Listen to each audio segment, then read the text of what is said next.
বাড়িতে একটা সবজি নেই যে রান্না করবো। ছেলেটা খেলতে গেছে, বললো মা তুমি তাড়াতাড়ি রান্না করে রেখো, আমি এসে খাবো। আর ওর খেলা করে খুব খিদেও পাবে, কি যে করি। রোজ রোজ আর পেঁপের সাথে ভালো লাগে। এক কাজ করি, আজ পেঁপের তরকারি বানাই। দুজন লোক বড় পেঁপে আর কি করবে, ছোটটাই নামিয়ে নিয়ে আর কি হবে।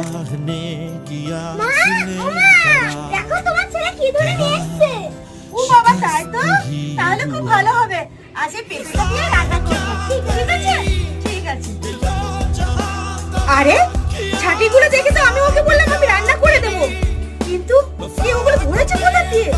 চুরি করিনি তো? অঙ্কন, সত্যি করে বল, ছাড়না চিংড়িগুলো কোথা দিয়ে চুরি করেছিস? ওমা, তুমি অত চিন্তা কেন করছো?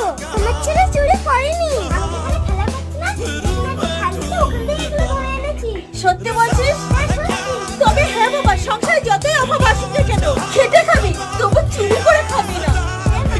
হ্যাঁ, একটা মায়ের শিক্ষা তো এমনই হওয়া উচিত।